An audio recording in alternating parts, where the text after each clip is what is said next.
હે ફ્રેન્ડ્સ, હે મિત્રો, તમારા બધાનું જ પઢાઈ પેશન પર સ્વાગત છે. આજે આપણે જીપીએસસી ક્લાસ 1 ક્લાસ 2ના 2022ના આર્ટ અને કલ્ચરનું પેપર સોલ્વ કરવા જઈ રહ્યા છીએ. તો ચાલો બધા મારી સાથે રેડી છો, સ્ટાર્ટ કરીએ. ચાલો. નીચેના પૈકી કયું યોગ્ય રીતે જોડાયેલું નથી? તો એનો આન્સર છે અલ મસૂદી કિતાબ ઉલ હિન્દ. મિત્રો, કિતાબ ઉલ હિન્દ જે છે અથવા તહેકીક એ હિન્દ પણ કહેવામાં આવે છે, ભારતનો ઇતિહાસ અલ બિરુની દ્વારા લખવામાં આવ્યું હતું. એટલે એનો આન્સર છે અલ બિરુની. અલ મસૂદીએ નથી લખ્યું. ભારતની મુલાકાત લીધા પછી ભારતીય સંસ્કૃતિ વિશે શીખ્યા પછી લખવામાં આવી હતી. અલ બિરુની એક અગ્રણી ફિલસૂફ, ગણિતશાસ્ત્રી અને ઇતિહાસકાર હતા, જેમને મહેમૂદ ગઝનીના તાજના ઝવેરાતમાંના એક ગણવામાં આવતા હતા. સિયુકી ચીની યાત્રાળુ એટલે હુ એન સાંગ સિયુકીની વાત કરે છે. અમે હુ એન સાંગ બધાને જ ખબર છે. તો સિયુકી ચીની યાત્રાળુ, સાધુ અને વિદ્વાન હુ એન સાંગ જૈન દ્વારા કરવામાં આવી હતી. તેઓ બૌદ્ધ ગ્રંથોની શોધમાં 17 વર્ષ સુધી ભારતમાં રહ્યા હતા. તેમણે હર્ષવર્ધનના સમયગાળામાં દરમિયાન કન્નૌજની મુલાકાત લીધી હતી અને તેમના તમામ અનુભવો તેમના પુસ્તક સિયુકીમાં દર્શાવવામાં આવ્યા છે, જેનો અર્થ થાય છે પશ્ચિમી વિશ્વનો ઇતિહાસ. ગ્રીક રાજદૂત મેગસ્તીનિસ, આ તો આપણને ખબર જ છે કે મેગસ્તીનિસ જે હતી ઇન્ડિકા પુસ્તક લખી હતી એણે. ગ્રીક જુલ્મી સેલ્યુકસ મેગસ્તીનિને ચંદ્રગુપ્ત મૌર્યના દરબારમાં મોકલી આપ્યો હતો. આ બધાને જ ખબર છે આપણે કે એલેક્ઝાન્ડર, રાઈટ. તો મૌર્ય એમ્પાયરમાં કોણે મોકલ્યો હતું? સેલ્યુકસે મોકલ્યું હતું મેગસ્તીનિસને. મૌર્ય સામ્રાજ્યની રાજધાની પાટલીપુત્ર, જ્યાં મેગસ્તીનિસ રોકાયા હતા, તેની ઇન્ડિકા લખી હતી, જેમણે પુસ્તકમાં મૌર્ય યુગ દરમિયાન ભારત વિશેના તેમના અવલોકનનું વર્ણન કર્યું હતું.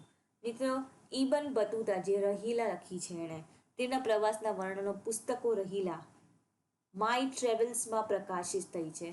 માય ટ્રેવલ્સ એમાં પ્રકાશિત થઈ છે, જેનો એક ભાગ ભારતમાં તેમના અનુભવને સમર્પિત કરે છે. નીચેના પૈકી કઈ જોડીઓ યોગ્ય રીતે જોડાયેલી નથી? તો મિત્રો, પહેલા તો ક્લાસિકલ ડાન્સ જે છે, ક્લાસિકલ ડાન્સ મિનિસ્ટ્રી ઓફ કલ્ચરના અંદર સંગીત નાટક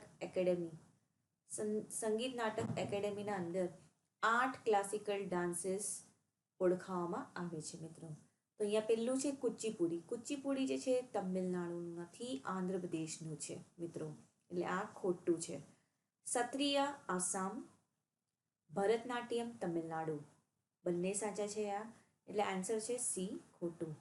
મિત્રો, બીજા જે 5 જે છે, કથક યુપીમાં આવ્યું છે, કથકલી કેરલામાં, મણિપુરી મણિપુર, મોહિની અટ્ટમ કેરલા. હવે જો અહીંયા કેરલાનું જે છે 2 છે, કથકલી પણ છે અને મોહિની અટ્ટમ, એટલે તમારે યાદ રાખવું પડશે. અને ઓડિસી ઓડિશામાં. ઓકે. નીચેના પૈકી કઈ જોડી યોગ્ય રીતે જોડાયેલી છે? તો આપણા બધાને ખબર છે ઐરાવતેશ્વર જે મંદિર છે તમિલનાડુમાં છે, થંજોવર ડિસ્ટ્રિક્ટમાં આવ્યું છે. થંજોવર ડિસ્ટ્રિક્ટમાં તમિલનાડુમાં આવ્યું છે ઐરાવતેશ્વર મંદિર. ભીમબેટકાના ખડક આશ્રય સ્થાનો ઉત્તર પ્રદેશમાં નથી, એમપીમાં છે, મધ્યપ્રદેશમાં, અને એ યુનેસ્કો વર્લ્ડ હેરિટેજ સાઇટ પણ ઓળખાવવામાં આવે છે. સૂર્ય મંદિર બધાને ખબર છે, કોનાર્ક ઓડિશામાં છે અને એ પણ યુનેસ્કો વર્લ્ડ હેરિટેજ સાઇટ છે. જંતર મંતર બધાને ખબર છે ક્યાં આવ્યું છે, દિલ્હીમાં છે, રાઈટ. તો આ એકદમ ઇઝી કહેવામાં આવે છે. અગર જંતર મંતર દિલ્હીમાં છે ખબર છે, સૂર્ય મંદિર આપણને ખબર છે કોનાર્ક ઓડિશામાં છે, ઐરાવતેશ્વર મંદિર તમિલનાડુ, અને ભીમબેટકાના ખડક આશ્રય સ્થાનો જે બહુ જ ફેમસ છે, વર્લ્ડ હેરિટેજ સાઇટ પણ છે, તે એમપીમાં છે. ભારતના સાંસ્કૃતિક ઇતિહાસના સંદર્ભમાં નીચેના વિધાનો ધ્યાનમાં લો. મિત્રો, આ જે ચિત્ર જોઈ રહ્યા છો એ ત્યાગરાજનો છે. મોટાભાગની ત્યાગરાજના કૃતિઓ જે છે કૃષ્ણ ભગવાનની સ્તુતિમાં ભક્તિ ગીતો હતા. મિત્રો, કૃષ્ણ ભક્તિ નથી, એ રામ ભગવાનના ભક્ત હતા મિત્રો. અને એવું કહેવામાં આવે છે કે એમનું પૂર્ણ જીવન રામ ભગવાનને સમર્પિત કર્યું હતું, એટલે આ ખોટું કહેવાય. બીજું છે ત્યાગરાજે ઘણા નવા ગીતોના રચના કરી હતી, આ સાચું છે. અન્નમાચાર્ય અને ત્યાગરાજે સમકાલીન હતા. મિત્રો, અન્નમાચાર્ય જે હતા તે 15મી સદીના એ હતા, કૃતિઓ અને એ લખતા હતા, સ્તુતિ ગાતા હતા, ભક્ત હતા. અને ત્યાગરાજ જે છે તે 1700 થી 1800 વચ્ચે એમનો જન્મ થયો હતો અને અન્નમાચાર્ય 1400 થી 1500 વચ્ચે, એટલે એ સમકાલીન ના કહી શકાય. ઓકે, કન્ટેમ્પરરીઝ નથી એ લોકો, એટલે આ રોંગ છે. અન્નમાચાર્ય કીર્તન અને ભગવાન વેંકટેશ્વરની સ્તુતિમાં ભક્તિ ગીતો હતા. આ એકદમ સાચું છે, એટલે બી એનો આન્સર છે. મિત્રો, ત્યાગરાજે કર્ણાટિક સંગીતના 3 મુખ્ય સંગીતકારોમાંના એક તરીકે ઓળખાવામાં આવે છે, જેઓ 19મી સદીની શરૂઆતમાં તંજવર અથવા તંજાવુરમાં વિકસ્યા હતા. અન્ય જે હતા તે મુત્તુસ્વામી દીક્ષિતવર અને શ્યામા શાસ્ત્રી હતા. લગભગ 700 રચનાઓ એમને કરી હતી. એ ઉપરાંત ત્યાગરાજે તેલુગુમાં 2 સંગીત નાટકોની રચના કરી હતી. એ હતી પ્રહલાદ ભક્તિ વિજયમયી અને નૌકા ચરિતમ. પ્રહલાદ ભક્તિ વિજયમયી જે હતી તે તેલુગુમાં અલગ અલગ મીટરમાં 28 રાગો, એમાં 138 શ્લોકો અને 45 કૃતિઓ સાથે 5 કૃતિઓમાં હતી.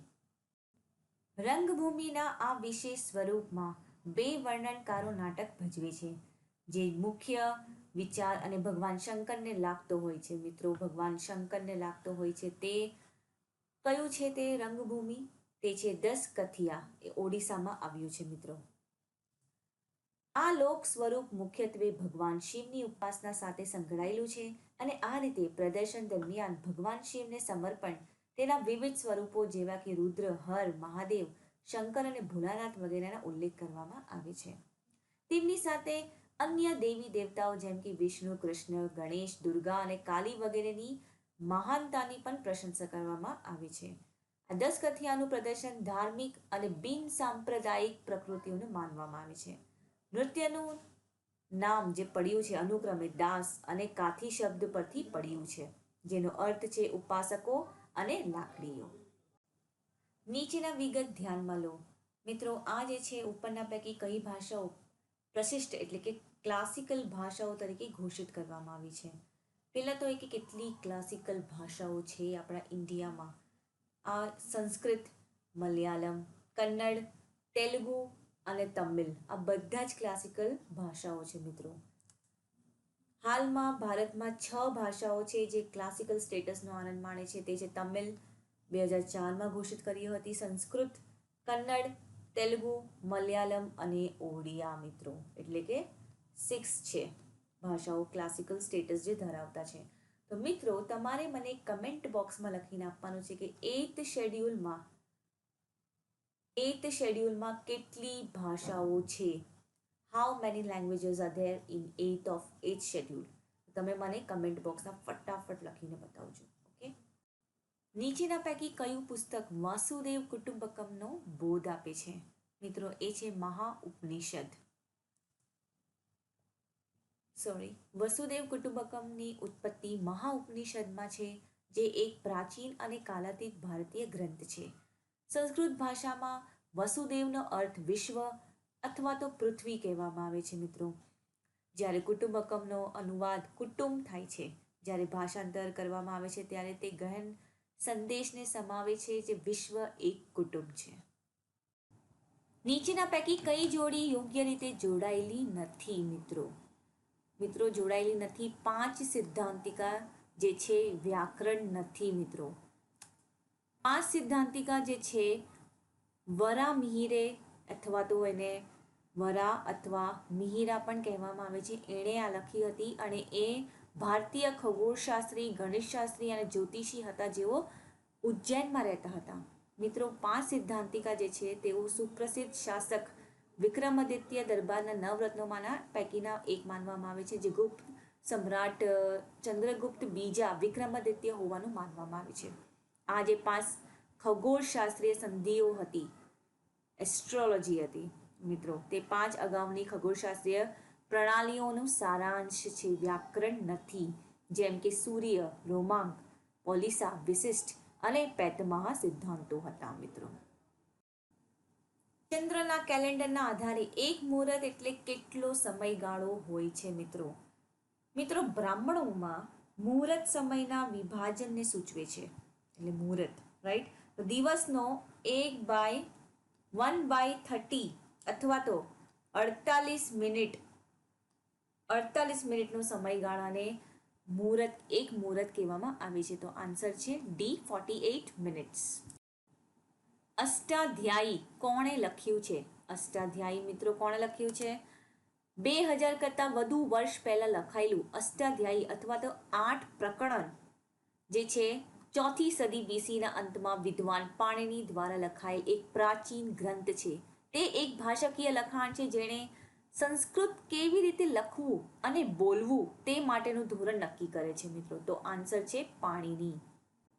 ભગવાન બુદ્ધે તેમના અંતિમ શ્વાસ એટલે કે મહાપરિનિર્વાણ ક્યાં લીધા હતા? એકદમ ઇઝી ક્વેશ્ચન મિત્રો, રાઈટ. તો છે આન્સર ખુશીનગર. પરિનિર્વાણ એટલે કે નિર્વાણ સામાન્ય રીતે બહુ સાધુઓના મૃત્યુ સાથે સંકળાયેલું છે. પરિનિર્વાણ જે છે મહાપરિનિર્વાણ બુદ્ધના મૃત્યુ સાથે સંકળાયેલું છે. બુદ્ધ વૈશાખની પૂર્ણિમાના દિવસે તેમના સહસ્ત્ર ચંદ્ર દર્શન 80મું વર્ષ પૂર્ણ કર્યા પછી અનંતકાળ મહાપરિનિર્વાણમાં ગયા. નીચેના નૃત્યો અને તેમના સંલગ્ન રાજ્યોની જોડી આપેલી છે મિત્રો. તો સિદ્ધી ધમાલ ક્યાંનું છે? ગુજરાતનું છે. કાકસર નૃત્ય છત્તીસગઢનું છે અને જનપદ નૃત્ય કર્ણાટકનું છે મિત્રો.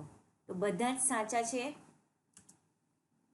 આજે સિદ્ધી ધમાલ જે છે તે મુખ્યત્વે રાજ્યના સૌરાષ્ટ્ર અને રાજપીપળા પ્રદેશોમાં પ્રચલિત છે. કાકસર નૃત્ય જે છે આ નૃત્ય લણણી અને વરસાદના દેવ કાકસદ કરીને જે છે તેની પૂજા કર્યા પછી કરવામાં આવે છે. અને નૃત્યમાં સંગીત અને ગુગળસના મધુર અવાજ સાથે રોમાંચક વાતાવરણ સર્જાય છે. છોકરાઓ અને છોકરીઓ દ્વારા કરવામાં આવે છે. આ જનપદ પરંપરા જે છે જનપદ નૃત્ય જે છે કર્ણાટકનું તે જનપદ પરંપરાને સામાન્ય રીતે અભણની અભિવ્યક્તિ તરીકે વર્ણવવામાં આવે છે. તે કર્ણાટકના અશિક્ષિત અને અસંસ્કારી વર્ગોના વિવિધ સ્વરૂપને જીવનના અનુભવોનો પ્રતિભાવ આપે છે. જનપદ પરંપરા કન્નડના જે ત્યાં લોકો છે તેને એનું આનંદ, એના દુઃખ, એના અનુભવો, એની વાતચીત કરવાની અને તેને અન્ય લોકો સાથે શેર કરવાની ઈચ્છાઓ પ્રતિનિધિત્વ કરે છે. ભારતનું નીચેના પૈકી કયું મંદિર દેવપાટણ તરીકે જાણીતું છે? એકદમ ઇઝી ક્વેશ્ચન મિત્રો, બધાને ખબર છે સોમનાથ મંદિર છે. પ્રભાસ પાટણ જેને સોમનાથ પાટણ તરીકે પણ ઓળખાવવામાં આવે છે, જેનું ઐતિહાસિક નામ જે છે દેવપાટણ કહેવામાં આવે છે. ગુજરાતના સૌરાષ્ટ્ર પ્રદેશમાં વેરાવળ ગીર સોમનાથ જિલ્લામાં આવેલું ઉપનગરીય વિસ્તાર છે. સોમનાથ મંદિર શિવને સમર્પિત જ્યોતિર્લિંગ સ્થળ તરીકે તીર્થસ્થાન કહેવામાં આવે છે મિત્રો. ગુજરાત વિદ્યાપીઠના પ્રથમ કુલાધિપતિ કોણ હતા? મહાત્મા ગાંધી. એકદમ ઇઝી ક્વેશ્ચન છે મિત્રો, રાઈટ. આ તો બધાનું જ આન્સર રાઈટ હોવું જોઈએ. યુનિવર્સિટી જે હતી આ વિદ્યાપીઠ એની સ્થાપના 18 ઓક્ટોબર 1920ના રોજ મહાત્મા ગાંધી દ્વારા રાષ્ટ્રીય વિદ્યાપીઠ તરીકે કરવામાં આવી હતી. જેઓ તેમના સમગ્ર જીવન દરમિયાન કુલપતિ તરીકે સેવા આપશે અને ભંડોળની તમામ જરૂરિયાતો સરદાર વલ્લભભાઈ પટેલ દ્વારા એકત્રિત કરવામાં આવી હતી. તેને 1963થી યુનિવર્સિટી માનવામાં આવે છે. કોચરાબ આશ્રમની પાછળ ડાયાભાઈ મહેતાના બંગલામાં ગુજરાત વિદ્યાપીઠની શરૂઆત કરવામાં આવી હતી. તેનો હેતુ બ્રિટિશ સત્તાવાળાઓના નાણાકીય અને વહીવટી નિયંત્રણની બહાર ભારતીયો દ્વારા ચલાવવામાં આવતી શૈક્ષણિક સંસ્થાઓ અને પ્રોત્સાહન આપવાનો હતો. તો આન્સર મહાત્મા ગાંધી. ગુજરાતની નામદાર વડી અદાલતના પ્રથમ મુખ્ય ન્યાયાધીશ કોણ હતા? એકદમ ઇઝી ક્વેશ્ચન. પ્રથમ ન્યાયાધીશ કોણ હતા? માનનીય ન્યાયાધીશ શ્રી S.T. દેસાઈ. ભૂતપૂર્વ બોમ્બે રાજ્યના મહારાષ્ટ્ર અને ગુજરાતના 2 રાજ્યોમાં વિભાજનના પરિણામે 1 મે 1960ના રોજ સ્થાપના કરવામાં આવી હતી અને પ્રથમ મુખ્ય ન્યાયાધીશ તરીકે માનનીય શ્રી ન્યાયાધીશ સુંદરલાલ ત્રિકમલાલ દેસાઈ એ ન્યાયાધીશ થયા હતા મિત્રો. અહીંયા એક ક્વેશ્ચન આવીએ છે કે પહેલી જે મહિલા ન્યાયાધીશ ગુજરાતની કોણ હતી મિત્રો? ફર્સ્ટ વુમેન ચીફ જસ્ટિસ કોણ હતી ગુજરાતની? તે મને કમેન્ટ બોક્સમાં લખીને જણાવવાનું છે. ફર્સ્ટ મહિલા ન્યાયાધીશ ગુજરાતની કોણ હતી? કમેન્ટ બોક્સમાં ફટાફટ લખીને મને જણાવજો. લવરિયા નંદનગઢ એ નીચેના પૈકી કયા સ્થાપત્ય માટે જાણીતું છે? લવરિયા નંદનગઢ જે છે અશોકનો સ્તંભ, અહીંયા જે તમે પિક્ચર જોઈ રહ્યા છો તે અશોકનો સ્તંભ છે મિત્રો. લવરિયા નંદનગઢ પશ્ચિમ ચંપારણ જિલ્લાનું એક નાનું શહેર છે જે ઇતિહાસની ઘણી મહત્વપૂર્ણ ઘટનાઓનું સાક્ષી રહ્યું છે. આ શહેરનું મુખ્ય આકર્ષણ ખોદકામ દરમિયાન મળેલો અશોક સ્તંભ છે જે મૌર્યકાળનો ભવ્ય ઇતિહાસ દર્શાવે છે. તો આન્સર છે એ અશોકનો સ્તંભ. પોલુંગ અને પોપીર એ કયા રાજ્યના લોક નૃત્ય છે? મિત્રો એ છે અરુણાચલ પ્રદેશના. પોલુંગ નૃત્ય જે છે તે આદિજાતિ માટે એક મહત્વપૂર્ણ ધાર્મિક ઉજવણી છે. પોલુંગ લોક નૃત્ય લણણીના સમય પહેલા ભગવાનને પ્રાર્થના કરવા માટે કરવામાં આવે છે. અરુણાચલ પ્રદેશની ગાલો જાતિ તેના લોકપ્રિય પોપી નૃત્ય માટે જાણીતી છે. પોપી નૃત્ય મુખ્યત્વે મોપી ઉત્સવની મહત્વપૂર્ણ ધાર્મિક વિધિઓ પૂર્ણ થયા પછી મનોરંજન માટે કરવામાં આવે છે. આ નૃત્ય જે છે દેવી મોપીન ચાળાને શ્રદ્ધાંજલિ છે. તે સમૃદ્ધિ અને ફળદ્રુપતાની દેવી છે. આ જે ગાલો જનજાતિ છે સૌથી આદરણીય દેવીઓમાંની એક છે અને તે પોપી નૃત્યને ઉજવણીનો નિર્ણાયક ભાગ બનાવે છે. આન્સર છે અરુણાચલ પ્રદેશ. કયા ગુજરાતી સંત કવિનું નામ એટલે કે મૂળ નામ પાંડુરંગ વાલ્મે હતું? એનું હતું રંગ અવધૂત. મિત્રો રંગ અવધૂત જે છે જન્મ પાંડુરંગ વિઠ્ઠલ પંત વાલ્મે એનું પૂરું નામ. તે હિન્દુ ધર્મના દત્ત પંથ સાથે જોડાયેલા એક રહસ્યવાદી સંત કવિ હતા. સંન્યાસ સ્વીકારતા પહેલા તેઓ એક સામાજિક કાર્યકર્તા અને સ્વતંત્રતાના કાર્યકર્તા હતા. ભારતના ગુજરાત રાજ્યના દત્તપંથના વિસ્તરણનો શ્રેય તેમને જાય છે. તેમણે 45થી વધુ કૃતિઓ લખી છે અને જેને મોટા ભાગે આધ્યાત્મિકતા અને ભક્તિ સંબંધિત છે. તો મિત્રો આન્સર છે રંગ અવધૂત. નીચે આપેલી જોડીઓ પૈકી કઈ જોડી યોગ્ય રીતે જોડાયેલી નથી? આ બહુ જ ઇઝી ક્વેશ્ચન છે મિત્રો અને મને લાગે છે કે બધાએ જ આ સાચું કર્યું હશે. રંજીત વિલાસ પેલેસ ક્યાં આવ્યું છે એ જ તમે જ મને કમેન્ટ બોક્સમાં લખીને જણાવજો કે રંજીત વિલાસ પેલેસ ક્યાં આવ્યું છે. નવલખા પેલેસ ગોંડલ, નીલમબાગ પેલેસ ભાવનગર, લક્ષ્મી વિલાસ પેલેસ વડોદરા. રંજીત વિલાસ પેલેસ ક્યાં આવ્યું છે મને કમેન્ટ બોક્સમાં લખીને જણાવજો કેમ કે એ ખોટી છે. ગોવિંદ સરૈયા દ્વારા દિગ્દર્શિત કયું ચલચિત્ર એ પ્રખ્યાત ગુજરાતી નવલકથા ઉપર આધારિત હતું? મિત્રો આ પિક જોઈને તમને ખબર પડી જ ગઈ હશે કે સરસ્વતી ચંદ્ર હતું. સરસ્વતી ચંદ્ર એ 1968માં રિલીઝ થયેલી black and white Hindi film છે. તેમાં નૂતન અને મનીષની અન્ય ભૂમિકા હતી અને તેનું નિર્દેશન ગોવિંદ સરૈયા દ્વારા કરવામાં આવ્યું હતું. આ ફિલ્મ ગોવર્ધન રામ માધવરામ ત્રિપાઠીની ગુજરાતી નવલકથા સરસ્વતી ચંદ્ર પર આધારિત હતી. કોની હતી? ગોવર્ધન રામ માધવરામ ત્રિપાઠીની, જે ભારતમાં 19મી સદીના સામંતશાહી પર આધારિત હતી. તે ગુજરાતી સાહિત્યની શ્રેષ્ઠ કૃતિઓમાંની એક તરીકે વખણાય છે. નવલકથા 4 ભાગોમાં પ્રકાશિત થઈ હતી. દરેક ભાગોમાં એક વિશિષ્ટ વિષય વસ્તુ, પાત્રોના પોતાની કાસ્ટિંગ અને સ્વતંત્રતા શરૂઆત અને અંત હતી. તે અનેક નાટકો, રેડિયો નાટકો, ફિલ્મો અને ટીવી શ્રેણીઓમાં રૂપાંતરિત થયું હતું. તો સરસ્વતી ચંદ્ર ઇઝ ધ રાઇટ આન્સર. ગુજરાતમાં નીચેના પૈકી કઈ આદિજાતિ વસવાટ કરે છે મિત્રો? એ છે કોંકણા કે કુન્ના. કોંકણા લોકો ગુજરાત, મહારાષ્ટ્ર અને કર્ણાટક રાજ્યો દ્વારા તેમજ દાદરા નગર હવેલીના કેન્દ્ર શાસિત પ્રદેશોમાં જોવા મળે છે. ગુજરાતમાં તેઓ મુખ્યત્વે વલસાડ, સુરત, ડાંગ, ભરૂચ, વડોદરા, સાબરકાંઠા, અમદાવાદ, મહેસાણા, ખેડા વગેરે જિલ્લાઓમાં જોવા મળે છે. 2001ની વસ્તી ગણતરી મુજબ કોંકણી વસ્તી જે છે તે 3,29,496 છે, જેમાં 1,61,000 પુરુષ અને 1,63,000 સ્ત્રી છે.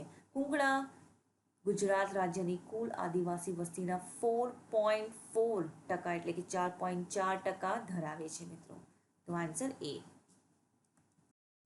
કયા તહેવાર દરમિયાન ડાંગ દરબારનું આયોજન કરવામાં આવે છે? ડાંગ દરબાર મિત્રો બધાને ખબર છે કે ઇઝી છે એકદમ. હોળીના તહેવારમાં ડાંગ દરબારનું આયોજન કરવામાં આવે છે.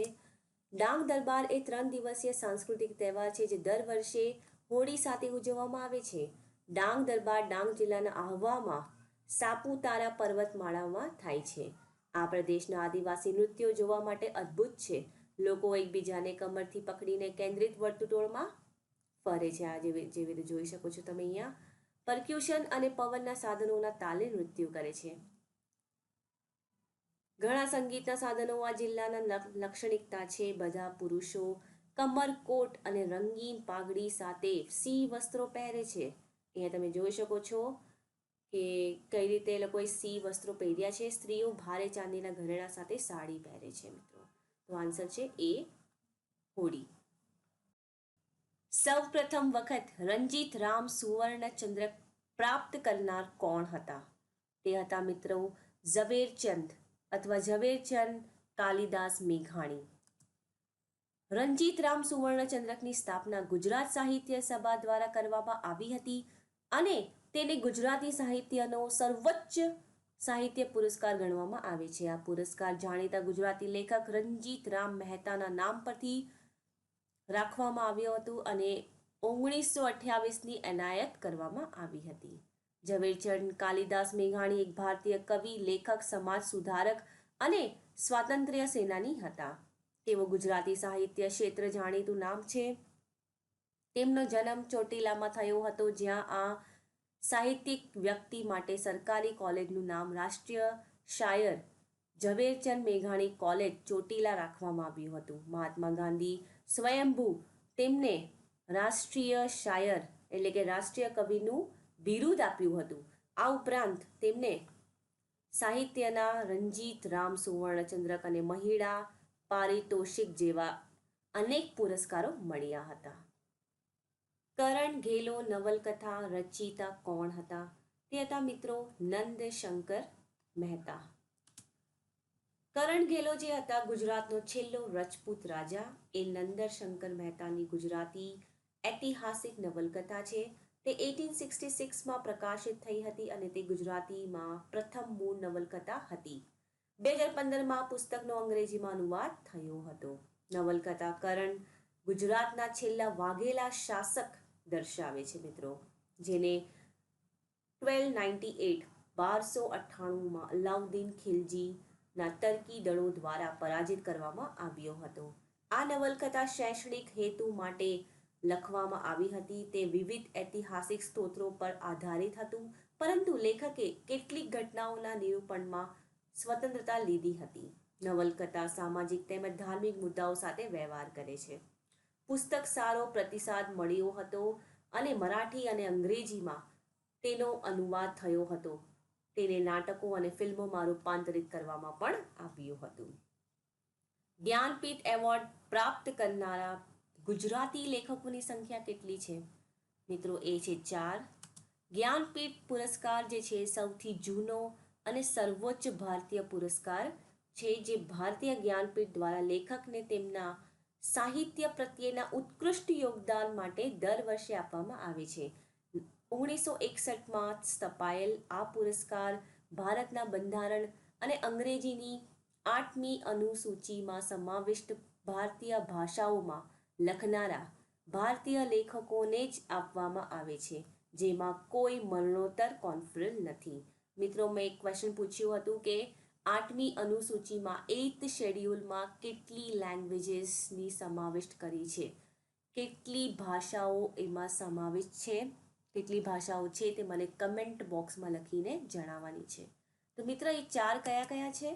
ઉમાશંકર જોશી 1967માં, પન્નાલાલ પટેલ 1985માં, રાજેન્દ્ર શાહ 2001માં અને રઘુવીર ચૌધરી 2015માં. ભારત અને પાકિસ્તાનના સર્વોચ્ચ નાગરિક પુરસ્કાર એનાયત કરવામાં આવેલ હોય તેવા એકમાત્ર ગુજરાતી વ્યક્તિ કોણ હતા? મિત્રો તે હતા મોરારજી દેસાઈ. મોરારજી દેસાઈ પાકિસ્તાનના સર્વોચ્ચ નાગરિક, શું નામ છે એનું પુરસ્કારનું? નિશાને પાકિસ્તાની. નિશાને પાકિસ્તાનથી સન્માનિત થનારા એકમાત્ર ભારતીય નાગરિક છે, જે તેમના રાષ્ટ્રપતિ એ ટાઈમ પર રાષ્ટ્રપતિ હતા રાષ્ટ્રપતિ ગુલામ ઈશા ખાને 1990માં એક રંગીન સમારંભમાં એનાયત કર્યો હતો. તો મિત્રો પાકિસ્તાનનો જે સર્વોચ્ચ નાગરિક પુરસ્કાર છે તે નિશાને પાકિસ્તાન છે અહીંયા એક ક્વેશ્ચન આવે છે કે ભારતનો સર્વોચ્ચ નાગરિક પુરસ્કાર કયો છે તે મને કમેન્ટ બોક્સમાં લખીને જણાવવાનું છે. ગોંડલના મહારાજા ભગવંતસિંહજી દ્વારા લખવામાં આવેલ કયું પુસ્તક એ પ્રવાસ વર્ણન છે? તે છે મિત્રો જર્નલ એક લખી હતી, journal of a visit to England in 1883. મિત્રો આ ભગવતસિંહ જે છે મેડિકલ ડિગ્રી અને અન્ય ડિગ્રીઓ લેનારા તેઓ ગુજરાતના એકમાત્ર મહારાજા હતા. મિત્રો બહુ જ ઇમ્પોર્ટન્ટ લાઈન છે આ. ભગવતસિંહે રાજ્યના વહીવટમાં સુધારો કર્યો, તેના સંસાધનોનો વિકાસ કર્યો, શાળાઓ, કોલેજો અને હોસ્પિટલો ઊભી કરી, યુનિવર્સિટી દ્વારા સ્ત્રી અને પુરુષો બંને માટે મફત અને ફરજિયાત શિક્ષણ પૂરું પાડ્યું, એન્જિનિયરો માટે તકનીકી શાળાઓ અને મજૂરો માટે તાલીમ સુવિધાઓનું નિર્માણ કર્યું. 1888માં તેમના ઔપચારિક રાજ્યારોહણના માત્ર 4 વર્ષ પછી ગોંડલે 11 બંદૂકોની સલામી સાથે પ્રથમ વર્ગના રાજ્યના દરજ્જામાં ઉછેરવામાં આવ્યું હતું અને 1887માં ભગવતસિંહજીને તે વર્ષે નાઇટેડ થયા પછી તેઓ સર ભગવતસિંહ બન્યા. મિત્રો બહુ જ ઇમ્પોર્ટન્ટ. નાઇટેડ એટલે મિત્રો બ્રિટિશ રાજા અથવા રાણી દ્વારા માણસને તેની સિદ્ધિઓ અથવા તેના દેશની સેવા માટે આપવામાં આવે છે તે પુરસ્કાર, એક ટાઇટલ આપવામાં આવે છે કે દેશની સેવા કરી છે એમણે, તો સર ભગવતસિંહને ટાઇટલ આપવામાં આવ્યું હતું. ગુજરાતના નીચેના પૈકી કયા ઉદ્યાનમાં વૃક્ષ અને છોડની દુર્લભ પ્રજાતિઓની ઉપલબ્ધ છે? તે છે મિત્રો વાઘાઈ વનસ્પતિનું ઉદ્યાન. આ તમે જોઈ શકો છો. વાઘાઈ બોટાનિકલ ગાર્ડન એ ભારતના ગુજરાત રાજ્યના ડાંગ જિલ્લાના વાઘાઈમાં આવેલ એક સુંદર બગીચો છે. 24 હેક્ટરના ફેલાયેલ છે. આ પાર્ક દેશ અને વિશ્વના વિવિધ ભાગોમાંથી વિવિધ છોડ અને વૃક્ષોનું ઘર છે. ડાંગ પ્રદેશની સમૃદ્ધ વનસ્પતિ વિવિધતાના સંરક્ષણ અને પ્રદર્શન માટે 1986માં બગીચાની સ્થાપના કરવામાં આવી હતી. તેનું સંચાલન ગુજરાત સરકારના વન વિભાગ દ્વારા કરવામાં આવે છે અને તે વનસ્પતિ ઇકોલોજી અને જૈવ વિવિધતા સંબંધિત સંશોધન અને શૈક્ષણિક પ્રવૃત્તિઓમાં જાણીતું છે. બગીચાની અન્ય વિશેષતા કઈ છે મિત્રો? તે બટરફ્લાય પાર્ક છે, જે પતંગિયાની 100થી વધુ પ્રજાતિઓનું ઘર છે. તો આ એક વિશેષતા છે એની. ગુજરાત રાજ્યમાં હસ્તગીરીના મંદિરો કયા ધર્મ સાથે સંકળાયેલા છે? હસ્તગીરીના મંદિરો જૈન ધર્મ સાથે સંકળાયેલા છે. આ તમે જોઈ શકો છો હસ્તગીરીનું કેવી રીતે આ કેવું મંદિર છે. પાલીતાણાથી 25 કિલોમીટરના અંતરે હસ્તગીરી જૈન તીર્થ ગુજરાતમાં પાલીતાણા નજીક આવેલું એક પ્રખ્યાત જૈન મંદિર છે મિત્રો. શેત્રુંજય નદીના કિનારે એક ટેકરા પર આવેલું તે ગુજરાતના લોકપ્રિય જૈન તીર્થસ્થાનોમાંનું એક છે. હસ્તગીરી જૈન તીર્થ ભગવાન ઋષભદેવ અથવા શ્રી આદેશ્વર ભગવાનના સમર્પિત છે. આ ડુંગરાળ ભૂમિને હસ્તિસેનગીરી તરીકે પણ ઓળખવામાં છે. તો કયું છે? હસ્તસેનગીરી પણ ઓળખાવવામાં આવે છે મિત્રો. મંદિરના ઇતિહાસ મુજબ આ સ્થળને ભગવાન આદેશ્વરના સમયનું પવિત્ર સ્થાન માનવામાં આવે છે. ભગવાન આદેશ્વરના મોટા પુત્ર ભરત ચક્રવર્તીને દ્વારા પવિત્ર સ્થાનની સ્થાપના કરવામાં આવી હતી. તો કોણે કરી હતી? આદેશ્વર ભગવાનના પુત્રએ ભરત ચક્રવર્તીએ. આજે પણ તમે ખૂબ જ પ્રાચીન ટેકરી પર એક નાનકડા મંદિરમાં ભગવાનના પગની મૂર્તિઓ જોઈ શકો છો. ભરત ચક્રવર્તીને અહીં મોક્ષ મળ્યો હતો મિત્રો. અહીં તેમણે આ મરણાત ઉપવાસ કર્યા હતા અને મોક્ષ પ્રાપ્ત કર્યો હતો. રાજાનો હાથી પણ તેની પાછળ ગયો હતો. આથી તે તીર્થનું નામ શ્રી હસ્તગીરી તીર્થ કહેવામાં આવ્યું હતું. બોમ્બલાટમ નામનું કઠપૂતળી નૃત્ય એ કયા રાજ્યની કળા છે? કયું મિત્રો? બોમ્બલાટમ. એ છે તમિલનાડુનું મિત્રો. આ તમે દ્રશ્ય જોઈ શકો છો કે કેવી ટાઈપની કઠપૂતળી હોય છે. બોમ્બલાટમ કઠપૂતળીઓ ભારતની તમામ કઠપૂતળીઓમાંનું સૌથી ભારી, સૌથી મોટી અને સૌથી વધુ છટાદાર છે અને તેમાં તાર અને સળિયાની કઠપૂતળીઓ બનીને તકનીકીનો સમાવેશ થાય છે. તો કયું? તાર પણ છે અને સળિયા પણ લાગેલા છે. તમે જોઈ શકો છો અહીંયા છે, રાઈટ. તેઓ લાકડાના બનેલા હોય છે અને હેરફેર માટેના તાર લોખંડની વીંટી સાથે જોડાયેલા હોય છે, જેને કઠપૂતળીઓ તેની માથા પર તાજના જેમ પહેરે છે. આ તમે જોઈ શકો છો, રાઈટ. કાલીઘાટ ચિત્રકળા શૈલી એ કયા રાજ્ય સાથે જોડાયેલી છે મિત્રો? કાલીઘાટ, આ તમે જોઈ શકો છો, આવું ટાઈપનું ચિત્ર હોય છે. તે પશ્ચિમ બંગાળ એટલે કે વેસ્ટ બેંગોલ રાજ્ય સાથે જોડાયેલી છે. વર્તમાન ભારતના પશ્ચિમ બંગાળ રાજ્યમાં કોલકાતામાં કાલીઘાટ કાલી મંદિરની નજીકમાં પટુઆ તરીકે ઓળખાતા વિશિષ્ટ સ્ક્રોલ એટલે કે ચિત્રકારોના જૂથ દ્વારા સૌપ્રથમ પ્રેક્ટિસ કરવામાં આવી હતી. કેટલાક સભ્યો કાલીઘાટ ડ્રોઈંગ્સને રૂપરેખા બનાવશે, તો કોઈક એમાં રંગ ભરશે, તો કોઈક ડિઝાઇનને અંતિમ સ્પર્શ આપશે. તો ઉપરાંત પેઇન્ટિંગ્સ જે છે મૂળભૂત સામગ્રીને ઉપયોગ કરે છે, એટલે કે એ લોકો રંગોને જે છે, ફોર એક્ઝામ્પલ જ્યારે કુદરતી રીતે બનાવવામાં આવે છે તે પાંદડા, ફૂલો, હળદર વગેરેની મેળવવા આવે છે અને એમાંથી રંગો બનાવે છે, રાઈટ.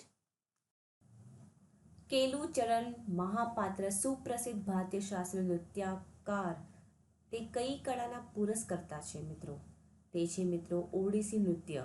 કોણ? કેલુચરણ મહાપાત્ર. આ તમે જોઈ શકો છો, એનો ફોટો પણ છે. કેલુચરણ મહાપાત્ર જે છે એક સુપ્રસિદ્ધ ભારતીય શાસ્ત્રીય નૃત્યાંગના, ગુરુ અને ઓડિસી નૃત્યોના ઘડવૈયા હતા, જેમને 20મી સદીમાં આ શાસ્ત્રીય નૃત્યના પુનરુત્થાન અને લોકપ્રિય બનાવવાનું શ્રેય આપવામાં આવે છે. આસામી ભાષાના એકમાત્ર મહિલા લેખિકા કે જેમને ભારતીય જ્ઞાનપીઠ એવોર્ડ પ્રાપ્ત થયો છે તે કોણ છે મિત્રો? આ એમનું પિક્ચર પણ છે, મામોની રાયસોમ ગોસ્વામી. એ એનું આન્સર છે. એનું ઇન્દિરા ગોસ્વામી કને નામ છે, તેમના ઉપનામ મામોની રાયસોમ ગોસ્વામી દ્વારા જાણીતી અને મામોની બાયદેવ તરીકે લોકપ્રિય એક ભારતીય લેખક, કવિ, પ્રોફેસર, વિદ્વાન અને સંપાદક હતા. તેણી સાહિત્ય એકેડેમી પુરસ્કાર મેળવ્યો છે, જ્ઞાનપીઠ પુરસ્કાર 2000માં અને આચાર્ય પ્રિન્સ ક્લોસ વિજેતા એટલે કે પ્રિન્સિપલ પ્રિન્સ ક્લોસ લોરેટ એ એવોર્ડ પણ એમને જીત્યો છે મિત્રો. અભિનય કળાનું નીચેની પૈકી કયું સ્વરૂપ યુનેસ્કોની અમૂર્ત હેરિટેજ યાદીમાં સમાવિષ્ટ કરવામાં આવ્યું છે? ઇનટેન્જિબલ, રાઈટ. જે બી કલ્ચરલ આપણા ફોક્સ છે, ડાન્સીસ છે, મ્યુઝિક છે, તે ઇનટેન્જિબલ એટલે કે અમૂર્ત હેરિટેજ યાદીમાં સમાવિષ્ટ કરવામાં આવે છે. તે છે હમણાં જે હાલમાં થયું છે, હાલમાં નથી થયું, મતલબ 2010માં આઈ ગેસ આ થયું છે, મુડીયેટ્ટુ છાઉ કરીને. મુડીયેટ્ટુ એક પરંપરાગત ધાર્મિક થિયેટર, કેરળ રાજ્યમાં એટલે કે કેરલામાં કરવામાં આવતું લોકનૃત્ય અને નાટક છે. આ તમે જોઈ શકો છો, આવા ટાઈપના વેશ પહેરવામાં આવે છે અને નાટક કરવામાં આવે છે. તે યુદ્ધમાં દેવી કાલી અને રાક્ષસ દારિકાની પૌરાણિક કથા દર્શાવે છે. તે એક ગામ વ્યાપી સમારોહ છે જેમાં દરેક ભાગ લે છે. 2010માં તે અમૂર્ત સાંસ્કૃતિક વારસાની યુનેસ્કોની સૂચિમાં સામેલ કરવામાં આવ્યું હતું. ત્રિપુરાની સ્ત્રીઓનો પરંપરાગત પોશાક નીચેનામાંથી કયું છે મિત્રો? ત્રિપુરાની છે રિંગાઈ કરીને એ પોશાક છે જે નીચે ત્રિપુરાની સ્ત્રીઓનો પોશાક છે. આ તમે જોઈ શકો છો પિક્ચરમાં, આવું ટાઈપનું પ્રિન્ટ છે એનું. રિંગાઈ જે છે એ ત્રિપુરાની મહિલાઓ દ્વારા પહેરવામાં આવતો પરંપરાગત વસ્ત્ર છે. તે ઉત્તર પૂર્વીય ભારતીય રાજ્યોમાં જેવી રીતે આસામ, મણિપુર, મેઘાલય, મિઝોરામના અન્ય સ્વદેશી સમુદાયોના પરંપરાગત વસ્ત્રો જેવું જ છે. તેને કમરની આસપાસ લપેટીને પહેરવામાં આવે છે. મણિપુરના મહત્વના લોક ઉત્સવનું નામ શું છે મિત્રો? તે છે યોઓસાંગ. યોઓસાંગનો તહેવાર મણિપુરના મુખ્ય તહેવારોમાંનું એક માનવામાં આવે છે. ઉજવણીમાં ભાગ લેવા માટે વિવિધ સમુદાયના લોકો ભેગા થાય છે. ફેબ્રુઆરી-માર્ચના મહિનામાં પૂર્ણિમાના દિવસે ઉજવવામાં આવતી 5 દિવસીય ઘટના તહેવાર સામાન્ય રીતે હોળીની જેમ જ ઉજવવામાં આવે છે, પરંતુ હોળીની વિપરીત ઉજવણી માત્ર રંગોથી આગળ વધે છે. શું શું થાય છે બીજું મિત્રો? આ તહેવાર ગાયન, નૃત્ય અને અન્ય ઘણા પરંપરાગત પ્રદર્શન સાથે ઉજવવામાં આવે છે. તે યુવાન અને વૃદ્ધો દ્વારા તેમના લિંગ અને વયને ધ્યાનમાં લીધા વિના ઉચ્ચ ભાવના સાથે ઉજવવામાં આવે છે. આ તહેવાર બાળકો, વયસ્કો અને તમામ ઉંમરના લોકો વચ્ચે પ્રેમની ઉજવણીનું પ્રતિનિધિત્વ કરે છે. તમે મિત્રો જોઈ શકો છો કે આવી રીતે એનું પોશાક હોય છે, આવી રીતે પહેરે છે લોકો. 5 દિવસીય લાંબી ઉજવણીની શરૂઆત યાઓ સાંગ, એક નાની છાલની ઝૂંપડી એટલે કે સ્ટ્રો હટ, તમે જોઈ શકો છો આવી ટાઈપની. યાઓ સાંગનો મતલબ જ છે એક નાની છાલની ઝૂંપડી, એટલે સ્ટ્રોનું હટ બનાવવામાં આવે છે, ઝૂંપડી બનાવવામાં આવે છે. તે બાળે છે એ લોકો, જે પ્રથમ દિવસે વાંસ અને સ્ટ્રો વડે બાંધવામાં આવે છે. એ જ વાંસ અને સ્ટ્રો વડે બાંધવામાં આવે છે અને એને સળગાવવામાં આવે છે મિત્રો. નીચે આપેલ જોડીઓ પૈકી શહેર, રાજ્ય અને નદીમાંથી કઈ જોડી સાચી નથી? ઓકે, તો અયોધ્યા ઉત્તર પ્રદેશ સરયુ સાચું છે. કટક ઓડિશા અને મહાનદી પણ સાચું છે. ગ્વાલિયર મધ્યપ્રદેશ ચંબલ પણ સાચું છે. પણ ડી ખોટું છે મિત્રો. રોરકેલા આંધ્રપ્રદેશ કૃષ્ણા નથી, રોરકેલા નથી, શ્રી સેલમમાં ઉત્પન્ન થાય છે મિત્રો, આંધ્રપ્રદેશમાં. કૃષ્ણા નદી જે છે મહારાષ્ટ્ર, કર્ણાટક, આંધ્રપ્રદેશ અને તેલંગાણા રાજ્યોમાંથી વહે છે. નદી લગભગ 1300 કિલોમીટર લાંબી છે. પ્રખ્યાત મસ્જિદો અને એની જગાઓ એટલે કે ત્યાં ક્યાં સ્થિત છે એની જોડી આપેલી છે. કઈ જોડી સાચી છે મિત્રો? બધી જ જોડીઓ સાચી છે મિત્રો. અઢાઈ દિન કા ઝોપડા અજમેરમાં છે, બહુ જ ફેમસ છે મિત્રો, આપણે બધાને ખબર છે. કુતુબુદ્દીન એબક એ નિર્માણ કર્યું હતું અઢાઈ દિન કા ઝોપડા. એવું માનવામાં આવે છે કે અઢાઈ દિન કા ઝોપડા નામ ખાલી 60 કલાકમાં પૂરું કરવામાં આવ્યું હતું આ મસ્જિદ, એટલે 2.5 દિવસ જ લાગ્યા હતા, એટલે એનું નામ અઢાઈ દિન કા ઝોપડા પડ્યું હતું. મુન્નુપેટ્ટમાપલ્લી મસ્જિદ તે કુન્નૂર આંધ્રપ્રદેશમાં આવ્યું છે મિત્રો. એમાં કહેવામાં આવે છે મધર ઓફ 3 ચિલ્ડ્રન, એટલે કે 3 છોકરાઓ એને એની માની કબર આ મસ્જિદમાં સ્થિત છે મિત્રો. ભીર મસ્જિદ જે લુધિયાણામાં છે મિત્રો, આણે જહાંગીરના ટાઈમ પર બનાવવામાં આવ્યું હતું મિત્રો. અને આદિના મસ્જિદ જે માલડા પશ્ચિમ બંગાળમાં છે તે સુલતાન સિકંદર શાહ દ્વારા બનાવવામાં આવ્યું હતું મિત્રો. ભક્તિ આંદોલનના સંતો અને ગુરુઓ તથા તેમના આપેલા ફાળાની જોડીઓ આપેલ છે, તે કઈ જોડી સાચી નથી તે આપણે જણાવવાનું છે. તો ભક્તિ આંદોલનના સંત અને ગુરુઓ અને ફાળો, તો મિત્રો 1, 2 અને 4 બધા સાચા છે. ત્રીજું સાચું નથી મિત્રો. રામાનુજ હતા, હિન્દુ ધર્મના શ્રી વૈષ્ણવ પરંપરાના સમર્થક હતા. બાસવા જે હતા લિંગાયતના સ્થાપક હતા. રામદાસ દાસબોધના રચયિતા હતા. અને એકનાથ જે છે તેમણે વરકારી સંપ્રદાયની સ્થાપના કરી હતી, તે ખોટું છે મિત્રો. એકનાથ જે છે ભારતીય હિન્દુ સંત, ફિલસૂફ અને કવિ હતા. તેઓ હિન્દુ દેવતા વિઠ્ઠલના ભક્ત હતા અને વારકારી ચળવળની મુખ્ય વ્યક્તિ હતા મિત્રો. એમની સ્થાપના નથી કરી, બટ એ મુખ્ય વ્યક્તિ હતા. એકનાથે મોટા ભાગે અગ્રણી મરાઠી સંતો જ્ઞાનેશ્વર અને નામદેવના આધ્યાત્મિક અનુગામી તરીકે જોવામાં આવે છે. એટલે ત્રીજું ખોટું છે, આન્સર બી. મેળાઓ અને તેમના સંલગ્ન જિલ્લાઓની જોડી આપેલી છે, એમાંથી કઈ સાચી નથી તેમ અમને તમારે કહેવાનું છે. શામળાજીનો મેળો સાચો નથી, તે છે અરાવલી. અરાવલીમાં આવ્યું છે મિત્રો, એટલે સાબરકાંઠામાં નથી, તે ખોટું છે. ભવનાથ મહાદેવનો મેળો જુનાગઢ જિલ્લામાં. ગદર્ભના વ્યાપારનો મેળો, વૌઠાનો મેળો અમદાવાદમાં અને તારણેતરનો મેળો સુરેન્દ્રનગર જિલ્લામાં. મિત્રો શામળાજીનો મેળો જે છે અગ્રણી હિન્દુ ધર્મસ્થાન છે. શામળાજી ગુજરાતના અરાવલી જિલ્લામાં આવેલું ખૂબ જ પ્રખ્યાત મંદિર છે, જે સાક્ષી છે ગોપાલ અથવા ગદાધરના રૂપમાં ભગવાન વિષ્ણુને સમર્પિત છે. આ સ્થાન ગુજરાત અને રાજસ્થાનની સરહદ પર છે અને તે નવેમ્બર મહિનાના આસપાસમાં યોજવામાં આવે છે. તે 3 અઠવાડિયા સુધી ચાલે છે. આ મંદિર મેશો નદીના કિનારે આવેલું છે અને ટેકરીઓથી ઘેરાયેલું છે. ભારતીય તહેવારો અને તેને સંલગ્ન રાજ્યોની જોડી નીચે આપેલી છે, તે પૈકી કઈ જોડી સાચી નથી? રાઈટ, તો કઈ સાચી નથી? આસામવાળી સાચી નથી. હોર્નબિલ તહેવાર અને મહોત્સવ તહેવાર એ જે છે નાગાલેન્ડમાં આવ્યું છે મિત્રો. નાગાલેન્ડમાં છે, આસામમાં નથી. હોર્નબિલ ફેસ્ટિવલ, જેને ફેસ્ટિવલ્સ ઓફ હોર્નબિલ્સ કહેવામાં આવે છે, તે નાગાલેન્ડનો 10 દિવસીય વાર્ષિક સાંસ્કૃતિક ઉત્સવ છે, જે લોકનૃત્ય, પરંપરાગત સંગીત, સ્થાનિક ભોજન, હસ્તકલા વગેરેના વર્કશોપ વગેરે દ્વારા સમૃદ્ધ અને વૈવિધ્યસભર નાગા જાતિનું પ્રદર્શન કરે છે. અને મોહાત્સુ તહેવાર જે છે મુખ્ય ઉજવણી સારી પાકની આશામાં છે.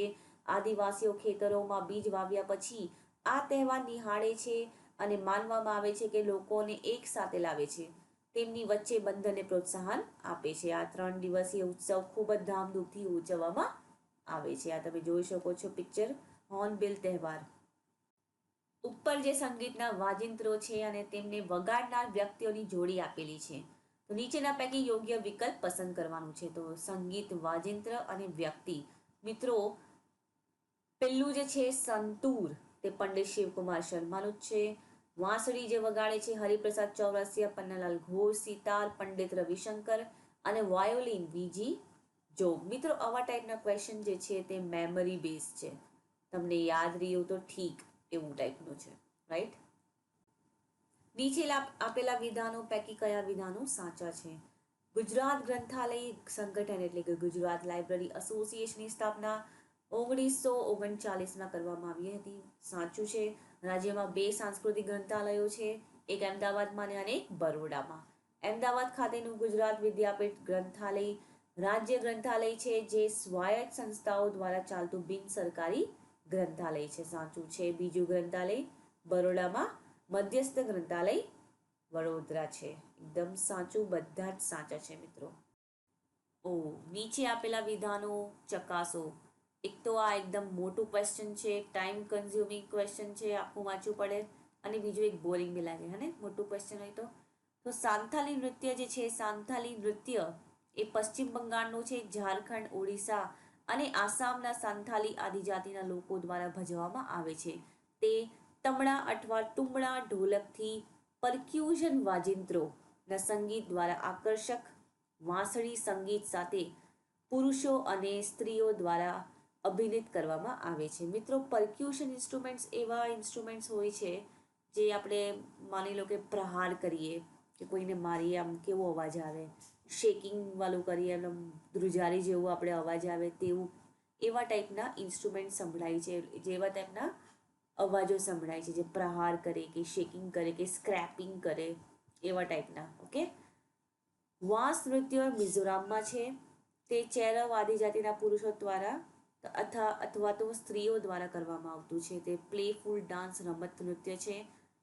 સ્ટ્રીપ્ડ સ્કર્ટ્સ પહેરીને રંગબેરંગી પોશાક દ્વારા મહિલાઓ એવું પહેરે છે. ઢોલના તાલ, ટપ્પા અને નૃત્ય કરે છે. પુરુષો સામાન્ય રીતે વાંસને વિસ્તરણ અને સંકોચન કરી તળિયા અને જકડીને પકડી રાખે છે. તે દરમિયાન નૃત્યકારો વાંસની વચ્ચે ડગલા ભરે છે અને તે પૂર્ણ લયબદ્ધ રીતે બહાર આવે છે. તો બંને જ સાચા છે. 1 અને 2 બંને સાચા. નીચેના પૈકી કયું વાજિંત્ર કચ્છનું લોક વાજિંત્ર નથી? મિત્રો, કયું છે? આ તમે પિક્ચર જોઈ શકો છો, રબાબ. રબાબ કરીને આ પિક્ચર છે રબાબનું જ. તે કચ્છનું નથી. રબાબ એ શીખ ધર્મના વપરાતું પ્રથમ સાધન હતું. શીખ લોકોનું છે મિત્રો. તેનો ઉપયોગ પ્રથમ ગુરુ નાનકના સાથી ભાઈ મર્દાના દ્વારા કરવામાં આવ્યું હતું. તબલા કયું છે? કચ્છના તબલા, શરણાઈ, નગારા, મુરલી, ઝાંઝરા, મંજીરા, વાંસળી, ઢોલક, ડમરૂ, નાગફણી વગેરે જેવા સંગીતના નિર્માણ માટે કચ્છી લોકો દ્વારા ક્યારેય ન જોવાયેલા અનેક વાદ્યો છે. આ સંગીત વાદ્યો કચ્છી લોકો અને તેમના ધર્મના સંખ્યાબંધ પાસાઓ સાથે જોડાયેલા છે. સંગીત કે જે સૂફી અને લોકગીતોમાં પ્રભાવિત છે. તો કયું છે? રબાબ. તે શીખનું છે. ઓકે. 4 શારદા પીઠ પૈકીની એક ગુજરાતમાં કયા સ્થિત છે? તે છે દ્વારકામાં, રાઈટ. દ્વારકા પીઠ આદિ શંકરાચાર્ય દ્વારા સ્થાપિત 4 પીઠ જે ધાર્મિક કેન્દ્રોમાંથી એક છે, જેમણે દેશમાં હિન્દુ ધાર્મિક માન્યતાઓના એકીકરણને પહેલ કરી હતી. તે 4 માળનું માળખું છે જે દેશના વિવિધ ભાગોમાં શંકરાચાર્ય દ્વારા સ્થાપિત 4 પીઠનું પ્રતિનિધિત્વ કરે છે. અહીંની દિવાલો પર શંકરાચાર્યના જીવન ઇતિહાસને દર્શાવતી ચિત્રો છે, જ્યારે ગુંબજમાં વિવિધ મુદ્રામાં શિવની કોતરણી કરી છે. એવું માનવામાં આવે છે. બીજા 3 કયા છે મિત્રો? કે શંકરાચાર્ય 4 મઠની સ્થાપના કરી હતી. ઉત્તરમાં બદ્રિકાશ્રમ જ્યોતિર્પીઠ જે ઉત્તરાખંડમાં આવ્યું છે મિત્રો. પશ્ચિમમાં દ્વારકાની શારદા પીઠ જે ગુજરાતમાં છે.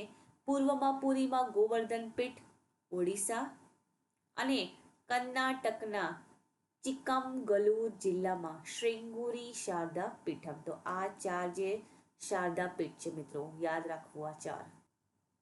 ગુજરાતના નીચેનું પૈકી કયું સ્થળ યુનેસ્કોની વર્લ્ડ હેરિટેજ યાદીમાં સમાવેશ છે? એકદમ ઈઝી.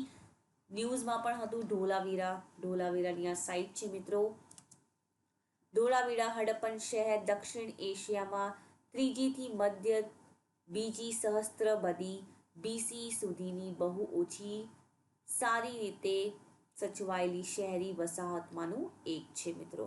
અત્યાર સુધી શોધાયેલ 1000થી વધુ હડપ્પન સ્થળોમાં છઠ્ઠું સૌથી મોટું હોવાના કારણે 1500 વર્ષથી વધુ સમયથી કબજે કરાયેલ ઢોળાવીરા માનવજાતની આ પ્રારંભિક સંસ્કૃતિના ઉદય અને પતનના સમગ્ર માર્ગનું સાક્ષી છે. એટલું જ નહીં પરંતુ શહેરી દ્રષ્ટિએ તેની બહુપક્ષીય સિદ્ધિઓ પણ દર્શાવે છે. આયોજન, બાંધકામ, તકનીકી, જળ વ્યવસ્થાપન, સામાજિક શાસન અને વિકાસ, કલા, ઉત્પાદન, વેપાર અને માન્યતા પ્રણાલી પણ ઇન્ક્લુડ છે મિત્રો. અત્યંત સમૃદ્ધ કલાકૃતિઓ સાથે ધોળાવીરાની સારી રીતે સચવાયેલી શહેરી વસાહત તેની વિશિષ્ટતાઓ સાથે પ્રાદેશિક કેન્દ્રનું આયબહુ ચિત્ર દર્શાવે છે, જે સમગ્ર હડપ્પન સંસ્કૃતિના હાલના જ્ઞાનમાં પણ નોંધપાત્ર યોગદાન આપે છે. એટલે એ યુનેસ્કોની વર્લ્ડ હેરિટેજ સાઇટમાં સમાવિષ્ટ થઈ ગયું છે મિત્રો. જયંતી દલાલ દ્વારા ગુજરાતીમાં ભાષાંતર કરવામાં આવેલ ટોલ્સ્ટોયની વીર ગાથા નીચેના પૈકી કઈ હતી? તે હતી વોર એન્ડ પીસ. અહીંયા છે આ લિયો ટોલ્સ્ટોય, એને લખી હતી વોર એન્ડ પીસ. યુદ્ધ અને શાંતિ રશિયન લેખક લિયો ટોલ્સ્ટોયની સાહિત્યિક કૃતિ છે. નેપોલિયનિક યુદ્ધો દરમિયાન સુયોજિત કાર્ય ઇતિહાસ અને ફિલસૂફીની ચર્ચા કરતા પ્રકરણો સાથે કાલ્પનિક કથાને મિશ્રિત કરે છે મિત્રો. 1865માં સ્ટાર્ટ કરી હતી આ લખવાની અને 1869માં એને સંપૂર્ણતા આપી હતી મિત્રો. નીચેના પૈકી કયા ગુજરાતી ગાયકને સંગીત માતંડ નામનો માનદ ખિતાબ એનાયત કરવામાં આવ્યો હતો? તે હતા મિત્રો પંડિત ઓમકારનાથ ઠાકુર. જે પંડિત ઓમકારનાથ ઠાકુર છે 1955માં પદ્મશ્રી પંડિત મદન મોહન માલવીય દ્વારા સંગીત પ્રભાકર, 1940માં કલકત્તા સંસ્કૃત મહાવિદ્યાલય તરફથી સંગીત માર્તંડ અને 1930માં નેપાળના શાસક તરફથી સંગીત મહામહોદય એનાયત કરવામાં આવેલા ઘણા પુરસ્કારોમાં ખિતાબમાં સમાવેશ થાય છે મિત્રો. તો સંગીત માતંડ જે હતા કલકત્તા સંસ્કૃત મહાવિદ્યાલય તરફથી આપ્યું હતું. પંડિત ઓમકારનાથ ઠાકુર જે છે એક ભારતીય સંગીત શિક્ષક, સંગીત શાસ્ત્રી અને હિન્દુસ્તાની શાસ્ત્રીય ગાયક હતા. તેમણે સંગીતાંજલિ પુસ્તક પણ લખ્યું હતું મિત્રો. ઇમ્પોર્ટન્ટ છે, હોઈ શકે નેક્સ્ટ ટાઈમ આવું કંઈ પૂછવામાં આવે. જયશંકર સુંદરીએ પોતાના આત્મકથા કયા શીર્ષકથી લખી હતી મિત્રો? જયશંકર સુંદરીએ થોડા આંસુ થોડા ફૂલ. મિત્રો તેમની આત્મકથા જે હતી થોડા આંસુ થોડા ફૂલ ગુજરાતીમાં આંશિક રીતે લખવામાં આવી હતી અને આંશિક રીતે તેમના પુત્ર દિનકર ભોજક અને સોમાભાઈ પટેલના 4 વર્ષના સમયગાળામાં લખવામાં આવી હતી. તે સૌપ્રથમ 1976માં મરણોત્તર પ્રકાશિત કરવામાં આવી હતી અને ગુજરાત યુનિવર્સિટીમાં માસ્ટર ઓફ આર્ટ્સ કોર્સ સ્તરે અભ્યાસક્રમના ભાગરૂપે અપનાવવામાં આવ્યું હતું. તો આન્સર સી છે મિત્રો. આની સાથે જ આપણા બધા જ આર્ટ અને કલ્ચરના ક્વેશ્ચન્સ આપણે સોલ્વ કરી દીધા છે. એક્સપ્લેનેશન જ્યાં જ્યાં મને જરૂરત હતી કરી છે મેં એક્સપ્લેનેશન. મિત્રો જેટલા પણ મેં ક્વેશ્ચન્સ પૂછ્યા છે એના કમેન્ટ બોક્સમાં મને આન્સર જરૂરથી લખજો અને કેવો લાગ્યો તે વિડીયો તે પણ મને લખીને કહેજો મિત્રો. ઓકે, તો તમે શેર, લાઈક અને સબસ્ક્રાઇબ કરવાનું ભૂલતા નહીં મિત્રો. Okay, thank you.